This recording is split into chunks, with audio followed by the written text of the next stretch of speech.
que recordarle que las Naciones Unidas no es un club de amigos de Perú o de Estados Unidos y que las relaciones bilaterales de Perú, a quien quiera reconocer Perú o no, no tiene impacto con mi participación como representante del Estado de Venezuela en las Naciones Unidas. Mis derechos acá están signados por la legitimidad que tiene mi gobierno dentro de Venezuela. La representación del Perú ha pedido la palabra para hacer una declaración adicional. Gracias, presidente. Muy brevemente, creo que no corresponde responder a una persona que no representa a un país, a un gobierno, y representa a un representante de un gobierno ilegítimo. Nosotros lo que queremos destacar, y creo que es importante porque han mencionado varios el caso de los refugiados y los migrantes venezolanos, que no ha tocado y que es extremadamente importante.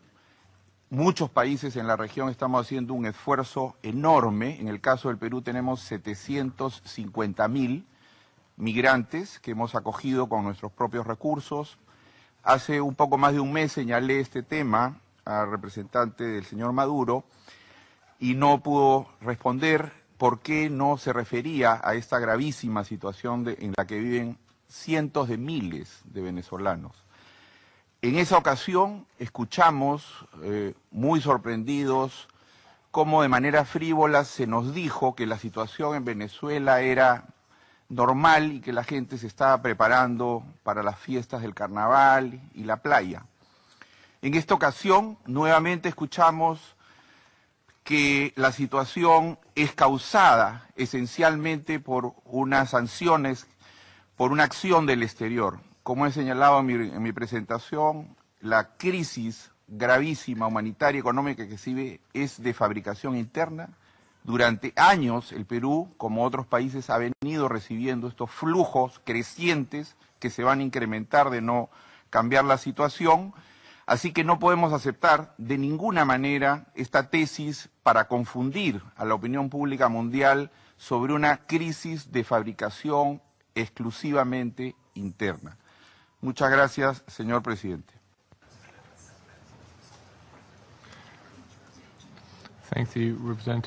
Agradezco al representante del Perú su declaración. El representante de Venezuela pidió la palabra para hacer una declaración adicional.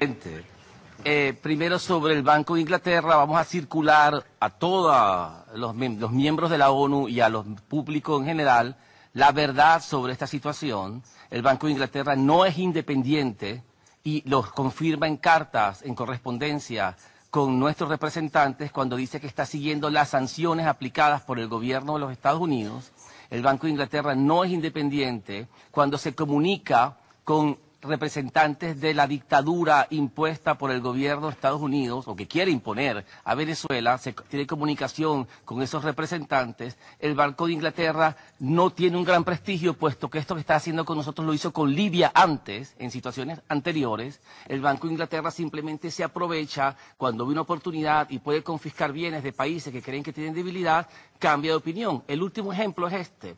El gobierno británico dice que su política tradicional es reconocer estados y no gobiernos, y que ellos no la van a cambiar. En el caso de Venezuela la cambiaron, y ahora dicen que no reconocen no estados, sino un nuevo gobierno títere que no controla ni una calle en Venezuela.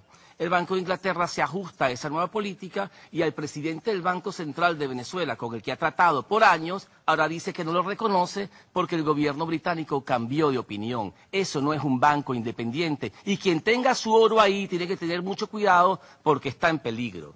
Con respecto a lo que afirmó el embajador del Perú, hay que recordarle que las Naciones Unidas no es un club de amigos de Perú o de Estados Unidos y que las relaciones bilaterales de Perú, a quien quiera reconocer Perú o no, no tiene impacto con mi participación como representante del Estado de Venezuela en las Naciones Unidas. Mis derechos acá están signados por la legitimidad que tiene mi gobierno dentro de Venezuela y no por lo que diga el señor embajador de Perú o el señor vicepresidente de Estados Unidos. Y quien crea que hay que expulsar de las Naciones Unidas o de la Organización de Estados Americanos a sus enemigos, no entendió los principios de la Carta de las Naciones Unidas ni del multilateralismo. Y por eso alerto con esa campaña que comienza hoy para tratar de cuestionar nuestros derechos y el de todos los miembros en esta organización.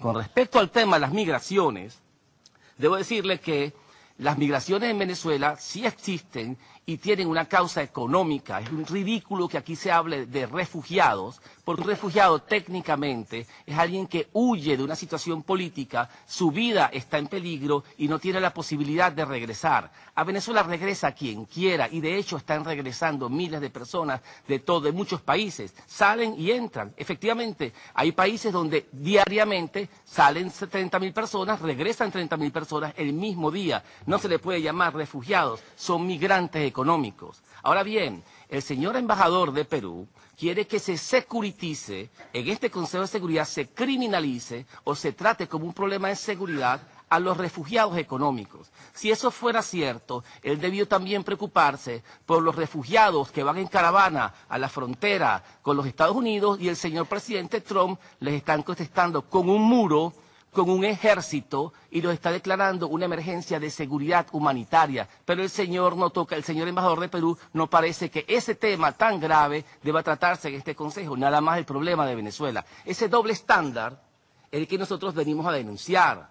Situación económica es mala, es difícil, pero lo que no puede ser es que traigan al Consejo de Seguridad para tratar de criminalizar al gobierno de Venezuela y crear las condiciones para una invasión. Eso es lo que venimos a denunciar y que este Consejo determine e investigue si en verdad hay base legal para la agresión contra nuestro pueblo, de la destrucción económica deliberada, de la sistemática aplicación de la agresión con el uso de instrumentos financieros, presiones indebidas, y el uso de posiciones dominantes en los mercados para influenciar al sector bancario, a los empresarios privados y a otras naciones que hacen negocios legales con Venezuela.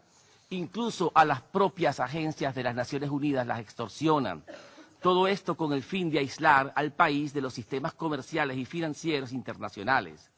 Si fuese verdad que el gobierno venezolano, como aquí se ha afirmado tantas veces, tantas mentiras repetidas increíbles, si fuese verdad que el gobierno venezolano está matando a su pueblo, ¿por qué este grupo de países está aplicando esta ola extorsiva para aumentar el sufrimiento? ¿Qué necesidad hay si nosotros lo estamos matando, según ellos?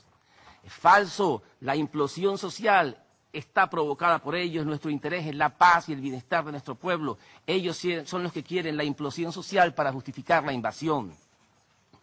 Es un plan donde los bancos, los seguros, los barcos son usados con un poder destructivo comparable al de armas de destrucción masiva, pero sin que los responsables sean llevados ante la justicia y sin que sufran la sanción moral que se merecen.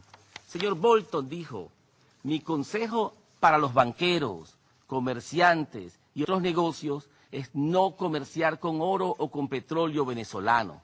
El señor Elliot Abrams, de ingrata recordación por sus acciones en Nicaragua y en el Medio Oriente, específicamente en Irak, donde planeó la matanza de miles de personas, afirmó, cito, nosotros imponemos nuestras sanciones. ¿Y qué hace el régimen? El régimen trata de encontrar otras formas de evitarlas, de buscar nuevos clientes, de buscar nuevas fuentes para sus importaciones. Entonces, ¿qué hacemos nosotros? Observamos cuidadosamente y podemos ver barcos moviéndose y ver contratos con nuevas compañías. Y cuando lo detectamos, hablamos con los transportistas, hablamos con las refinerías, hablamos con los gobiernos y le decimos, ustedes no deben hacer eso. Eso es lo que estamos haciendo, confiesa el señor Abrams, que aquí lo pintan como un agente humanitario.